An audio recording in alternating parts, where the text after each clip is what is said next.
अध्यात्म विज्ञान, नई दृष्टि, नई खोज। देखिए, सुनिए और समझिए। अध्यात्म विज्ञानी पूज्य स्वामी श्री कमलेशानंद जी के निर्देशन में सनातन सत्य का अनुसंधान कर जीवन को प्रकाशित करें। 1 साल पहले या 2 साल पहले घर में चोरी हो गई। दरवाजे काट दिए, सब घर में बिखराव कर दिया और हम बेटे के पास थे मदुरई। पर जब मेरे पास फोन आया तो मैं बिल्कुल स्वस्थ थे। नहीं, दिमाग में बिल्कुल जो सुन लिया। चाय पी रहा था, चाय पिया मस्त आराम से, मन में कोई भी झटका या कोई अंदर से कुछ नहीं हुआ। पर ऊपर के लोगों के दबाव से कि आपको जाना है और आप प्लेन के टिकट करा के जाओ, आपके घर में चोरी हो गया है, वो हो गया है, सबका सुन लिया घर में जो भी परिवार के सदस्य थे। फिर मैंने बैठे बैठे मेरे मित्र को मैंने यहाँ फोन किया, जो कमिश्नर है, रिटायर्ड कमिश्नर प्रताप सिंह जी अपने। तो उनको मैंने कहा भाई ऐसा ऐसा हुआ है और आप जाके तपास करवाओ, और इसके अलावा मैं आपको और किसी को नहीं कहूँगा, और मेरे मन में कोई ऐसा उसके जो चोरी करके गया है उसके प्रति कोई भी मेरा ऐसा भाव नहीं है। ठीक है, ये मेरे उद्देश्य में था। तो उन्होंने अपना कॉरम पूरा कर लिया, राजस्थान पत्रिका में दिया, और 15 मिनट के अंदर आनंद सिंह जी सीआई को बुला लिया और सब घर में सर्वे करवा दिया। फिर बोले कि आप तो आ जाओ आराम से। मैंने ये सब कर दिया। फिर भी हमारे यहाँ रिश्तेदारों के यहाँ लोगों का दबाव था, आप फ्लाइट से आ जाओ। फ्लाइट के टिकट पूछे तो हम दोनों के करीबन 30-35 हजार का खर्चा था। वो तो इंस्टेंट होता है। हाँ, हाई प्राइस। तो फिर हमने सोचा कि अब तो चला गया, वो तो चला गया, अब इसके पीछे अपन फिर ये 30-35 हजार का खर्चा क्यों कर। ठीक है, हम ट्रेन से आ गए। 30 दिन यहाँ पे घर में देखा, सब उजाड़ हुआ किया। अब मेरे घर में भी ये दबाव बना, पुलिस में जाके रिपोर्ट कराओ, वो करो। मेरे अंदर की भाव ही नहीं थी कि मैं पुलिस में रिपोर्ट करूँ या मेरे को कुछ करना है उसका अगले को। पर मालूम होते हुए भी कि मतलब चोरी किसने की है, फिर भी अंदर में उसके प्रति दया और करुणा नहीं थी। ये तो चला गया, वो मेरे पूर्व जन्म का हिसाब था, क्या मुझे उसका कुछ बिगाड़ नहीं करना है। बहुत अच्छा। फिर भी ये सत्य है, गवाह बैठी है और सबको मालूम है क्या। फिर भी मेरे बेटे के ससुराल वाले और सभी रिश्तेदारों ने मिलकर आप रिपोर्ट तो लिखा दो। मैंने उनके दबाव से जाके मैंने रिपोर्ट लिखा दी। उसके बाद में मैं कभी वापस पुलिस वाले के यहाँ गया नहीं कि मेरा माल क्या मिला या क्या किया। मुझे ऐसे अंदर से कोई भाव ही नहीं था कि मेरे का 2.5-3 लाख का माल चला गया है, अब क्या होगा, क्या करूंगा, कुछ। तो ये जो आप बता रहे हो कि यही दृष्टि है जीवन में, और यही दृष्टि निभानी है हमें। बस यही दृष्टि निभानी है। हम ये नहीं समझते हैं कि जो चीज मेरे श्वास खत्म होने के बाद जाने का तय है, हाँ कि ना। जब मेरा श्वास बंद हो जाएगा तो सब कुछ चला जाएगा, वो तय है कि नहीं। संबंध रहेगा, संपत्ति रहेगी, सत्ता रहेगी, साधन रहेंगे। तो हम श्वास चालू करके ये बात क्यों नहीं स्वीकार सकते हैं। तो श्वास चालू करते हुए हम तो मकान में रहते हुए हम तो किराएदार की तरफ रहते हैं ना। नहीं, मेरा कहने का मतलब आपकी बात नहीं है। अच्छा। मैं ज्ञान की बात करना चाहता हूँ कि एक इंसान होके जब श्वास बंद हो जाता है तो सब कुछ भूलना ही है। वो सबके लिए कंपल्सरी है, एक व्यक्ति के लिए नहीं, सबके लिए। तो श्वास चालू होते ये बात को हम क्यों नहीं स्वीकार कर सकते। यही तो अज्ञानता है। आपने छोड़ दिया नहीं है, चला गया। मतलब जो श्वास बंद होने के बाद जाने का था वो आज चला गया। इसमें फर्क क्या है। जाना तो तय है, बराबर है कि नहीं। सिर्फ हमको स्वीकार नहीं है। ये कोई नई बात नहीं करता हूँ। मैंने ये नहीं कहा कि आप छोड़ दो, त्याग कर दो, मगर गया मतलब समझ लेना हिसाब बस। फिर ब्लेम क्लेम करने की जरूरत बस। यही मैं बात करना चाहता हूँ,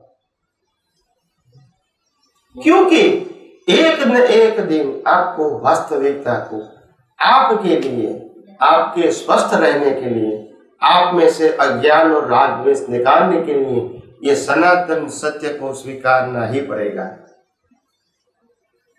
और कोई रास्ता नहीं है, किसी के लिए नहीं। ये सनातन सत्य जानने के लिए तो पूरा पक्का हमने दृढ़ निश्चय किया है, वो स्वास्थ्य के लिए भी हितकारक है, सबके लिए हितकारक है, स्वास्थ्य के लिए, परिवार के लिए, समाज के लिए, राष्ट्र के लिए और खुद की मुक्ति के लिए भी यही है। हम भी अपने जीवन में यही कहते हैं, मेरे को कोई मान दे, सम्मान दे, अपमान दे, विरोध करे, बहुत करते हैं मेरा विरोध, क्योंकि मैं फॉर्मेट से हट के बात करता हूँ। फॉर्मेट की बात करने वाले दुनिया में हर धर्मगुरु है कि नहीं? मगर मैं हट के बात करूंगा तो विरोध तो होगा ही। इसका मतलब ये नहीं है कि विरोध से डर के मैं सनातन सत्य को नहीं बताऊं। आप समझे? मैं कई लोगों को कहता हूं कि मरना तो हर व्यक्ति को एक ही बार है कि 2 3 4 बार है? एक ही बार मरना है। तुम झीके क्यों नहीं मरे, डर के क्यों मरे?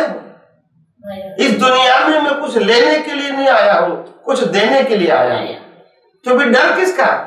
जिसको पाना है, अपेक्षा है, भीख है, इसको ही भय होता है। मेरे को भीख नहीं है, कुछ पाना नहीं है, मैं इस दुनिया में मेरे पास जो है इसको देने के लिए आया हूं, और वो भी विदाउट एक्सपेक्टेशन। तो फिर डर किसका? आप समझे ना?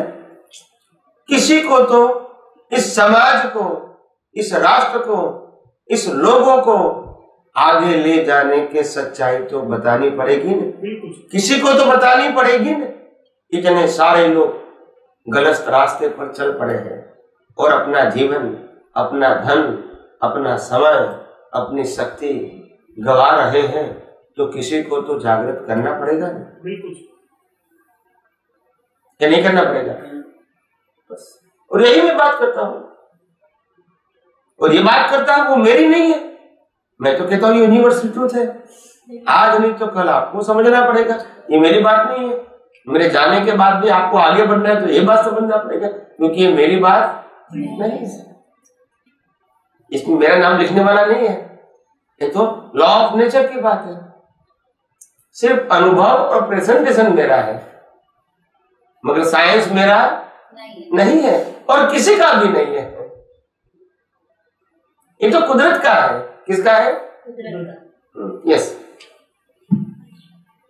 अभी जैसा आपने बताया कि आप जो बात करते हो उसका कई जने विरोध करते हो, करेंगे, सिंपल बात है। उस विरोध का मेरे नजर में यही कारण है कि आप जिस संप्रदाय से या जिस समाज से आप विकसित हुए हैं उससे हटके बात करते हो, इसीलिए विरोध है। वो विरोध करे वो तो एक बात है, हाँ, मगर कहीं साधु संत भी करते हैं,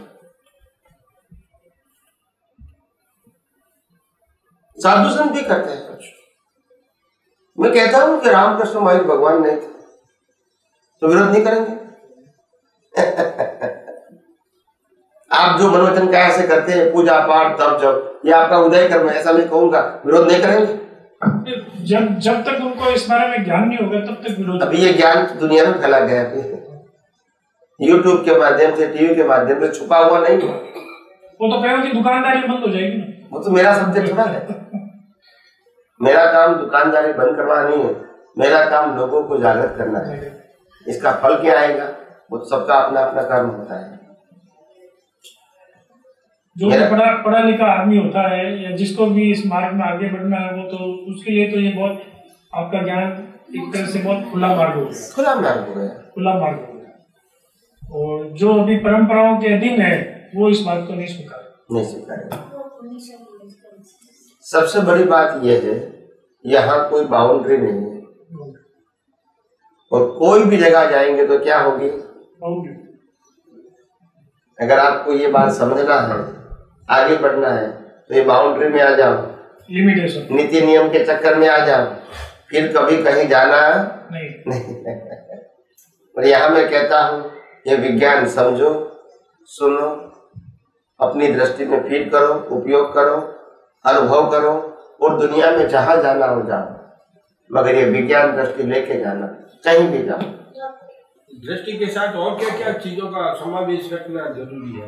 दृष्टि में सब कुछ आ गया है, जैसी दृष्टि वैसी दृष्टि। बस इसके बाद कुछ इसके आगे कुछ नहीं। जो दृष्टि में रिलेटिव सत्य था वही दृष्टि में सनातन सत्य को सेट करना है बस। रिलेटिव सत्य से संसार है, अज्ञान है, राग द्वेष है, कषाय है, कर्म है और जन्म मरण है। सनातन सत्य से अज्ञान नहीं है, राग द्वेष नहीं है, कषाय नहीं है, कर्म नहीं है, जन्म मरण नहीं है, बस। इसमें और क्या चाहिए? इसमें और क्या चाहिए? दृष्टि के साथ में हमें जैसे मौन्यकरण हमें जकड़ रखा है, हमको परिवार में या कोई भी पैसे की दृष्टि में देख लो कि भाई ये लोभ लग जाएगा, कोई कमा के लाना है, ये व्यवहार चलाना है, वो है।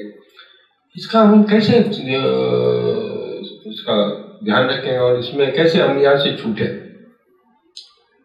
देखो, प्रकृति के स्वभाव को प्रकृति का स्वभाव ही मानना, इसके साथ हमको जुड़ने की जरूरत नहीं है, इतना काफी है ज्ञान।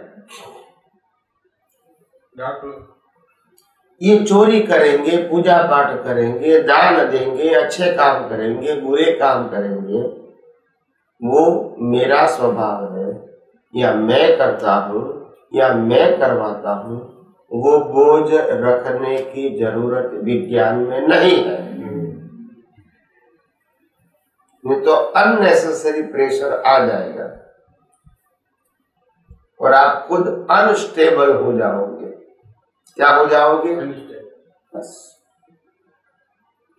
प्रकृति का एक भी गुण मेरे में नहीं है, मेरा एक भी गुण चौकस है, और हम दोनों अपने स्वभाव से अलग ही हैं और अलग ही रहेंगे, और यही मेरी दृष्टि होनी चाहिए।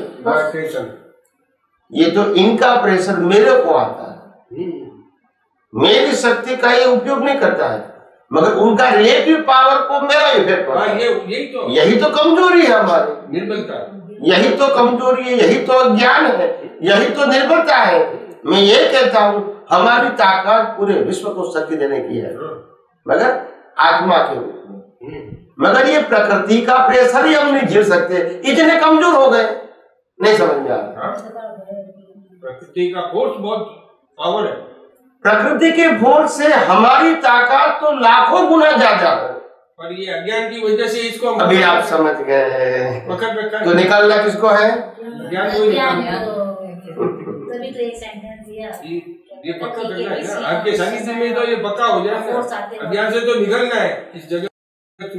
ये तो ऐसा था, एक गांव के अंदर भेड़ बकरी चलाने वाला था, उनके पास हजारों भेड़ बकरियां थी, हजारों। वो उस जमाने में काउंट भी नहीं करते थे, वो ले जाते थे, घुमाते थे, खाना खिलाते थे, पानी पिलाते थे, स्नान करके वापस लाते थे। ये उसका नित्य क्रम था, उसका दूध निकालना, ऊन काटना, उससे उसको पैसा मिलता था और ये कारोबार चलता रहता था। एक दिन छोटे से शेर का बच्चा उस जमात में घुस गया, गलती से, वो भी छोटा बच्चा था, घुस गया। और फिर जो भेड़ बकरियां करती थी वही करना पड़ा, क्योंकि जो देखेगा वही तो वो करेगा, देखेगा वही करेगा। दे फॉलो एनवायरमेंट, एनवायरमेंट जो करेगा वही वो करेगा, तो वो करता रहा, करता रहा, करता रहा। तो एक बार वो शेरनी थी, जंगल में घूम रही थी बच्चे को ढूंढने के लिए, तो उन्होंने तार लगाई चारों ओर। तो बच्चा बोला मैं भी ऐसी आवाज कर सकता हूं, उन्होंने भी तार लगाई, तो भेड़ बकरियां बिगड़ गई। फिर उसको मालूम हुआ कि मैं ये नहीं हूं। नहीं समझ में आ रहा, नहीं समझ में आ रहा। वो आपकी दाढ़ी सुन रहे हैं ना, शेरनी की दाढ़ी सुन रहे हैं। हम भेड़ बकरियों के साथ रह के ऐसे, जब त्राण लगाई तो मालूम हुआ तो हम तो सिंह है। आप समझे? मगर जब लोगों के साथ रहोगे तो लोग तो ये कहेंगे आपने ऐसा किया, आपने ऐसा किया, ऐसा नहीं करना चाहिए, ऐसा करना चाहिए, तुम तो ये नहीं करते हो, ये नहीं करते हो। यानी हमको भेड़ बकरियां जैसा समझते हैं। हम लोग जो करते हैं वही आप करते रहो, मगर एक बार कान लगाएंगे ये समझ जाएंगे। तो कहने का मतलब ये ज्ञान की त्राण है। क्या है? किसी को दुख देने की त्राण नहीं है, सच्चाई की त्राण है, सनातन सत्य की त्राण है। वो एक लगाओगे तो अज्ञान ऐसे बिखर जाएगा। खुद के ऊपर खुद को विश्वास होना चाहिए। मैं मर जाऊंगा, मर जाऊंगा, क्या मर जाऊंगा? तुम अविनाशी हो कि विनाशी हो? क्या हो? तो अविनाशी कभी मरता है? वो बोलता है मैं अनंत शक्ति वाला हूं, तो साधन सब पे चली जाएगी। एक बार कहते अनंत शक्ति वाला हूं, फिर चला जाएगा। ये दोनों क्यों बोलते हो? इसी को कहते हैं भ्रांति। क्या बोलते हैं? आप जो बोलते हैं इसमें आपको कॉन्फिडेंस नहीं, कि ध्यान कैसे काम करेगा? आप समझे ना? इसीलिए जो त्यागी लोग हैं इसको महान क्यों बोलते हैं व्यवहार में? क्योंकि वो जीते जी सब छोड़ देते हैं, मरने के बाद तो सब छोड़ते हैं। जो जीते जी जोड़ सकते हैं वही समर्थ बोलते हैं। आप समझे ना? इसीलिए समाज में इसकी इज्जत करते हैं, समाज में इसकी इज्जत करते हैं। खुद ने अपने हाथों से जो पाया हुआ है, अपने तकदीर से पाया हुआ है, अपनी मेहनत से पाया हुआ है, वो सब कुछ अपनी आंखों के सामने राजी खुशी से त्याग देते हैं। यही उसकी महानता कहते हैं व्यवहार में। व्यवहार की तो बात करते हैं, व्यवहार की तो बात करता हूँ। तो ये जो क्या करते हैं उससे पाप पुण्य तो होता है, पर पाप पुण्य को भी तो भोगना पड़ेगा ना। मैं क्या कहता हूँ, व्यवहार में इसको शक्ति बोलते हैं। क्या बोलते हैं? क्योंकि जीते जी त्याग कर दिया। मरने के बाद तो छोड़ना ही ऑप्शन है आपके पास। वो तो अपने आप छूट जाएगा। जो जीते जी जोड़ते तभी तो लोग उसको रिस्पेक्ट करते, नहीं करते। इसीलिए मैं कहता हूँ, मैं सामाजिक बात करता हूँ, आध्यात्मिक नहीं। मगर धर्म में धर्म गुरुओं की, हर धर्म में साधुओं की, सन्यासियों की, त्यागियों की लोग इज्जत क्यों करते हैं? क्योंकि उन्होंने जानबूझ के सब कुछ छोड़ा है और हर परिस्थिति को झेलने की क्षमता रखी। चाहे खाना मिले के ना मिले, कपड़ा मिले के ना मिले, ठंडी गर्मी बारिश मकान मिले के ना मिले, कोई हेल्प करने वाला, स्वास्थ्य का ध्यान रखने वाला मिले के ना मिले, फिर भी मेरे को जीना है। क्योंकि मैं परम तत्व को प्राप्त करना चाहता हूँ। भले वो प्राप्त करे या ना करे, मगर एक बार तो पहले तो उसको लगता है ना, फिर बाद में संजोगों के आधार से वो छूट जाता है बात। मगर पहले जब सुरातन आता है तब तो ऐसा होता है। शुरुआत इस तरह से ही होती है। हमारे वो सौराष्ट्र होता है ना, सौराष्ट्र काठियावाड़, तो काठियावाड़ में लोग कहते हैं कि जब बच्चा 18 से 24 साल का होता है, क्या बताया? 18 से 24 साल का बच्चा होता है तो वो क्या कहता है? बड़ी बड़ी बात करता है, दुनिया को बदल डालो, समाज को बदल डालूंगा। क्या बोलता है? दुनिया को बदल दो, समाज को बदल दो, ऐसी बड़ी बड़ी बात करेगा। जब शादी करता है तो फिर 6 महीने के बाद बहू कहती है ये जो डोर टूट गया बाथरूम का रिपेयरिंग कराओ, तो 6 महीने तक रिपेयरिंग नहीं करा सकता। तो शादी करने के बाद मालूम होता है कि हम क्या कर सकते हैं। पहले तो समाज को बदल डालो, दुनिया को बदलने की बात करते हैं। ये बात मेरे पे गुजरी हुई है। मैं ऐसे ही था। तो इसीलिए हर बात का एक चार्म होता है। समय समय पे जो लोग दीक्षा लेते हैं ना, उस समय उसका जो पावर होता है ना, एक डिफरेंट होता है। मैंने अनुभव किया है, तो इसीलिए उनका एक अलग पावर होता है, इनसाइड का पावर।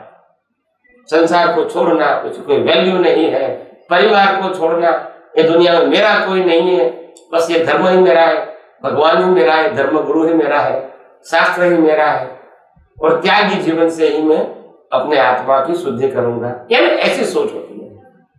उस समय जब दीक्षा लेते हैं तब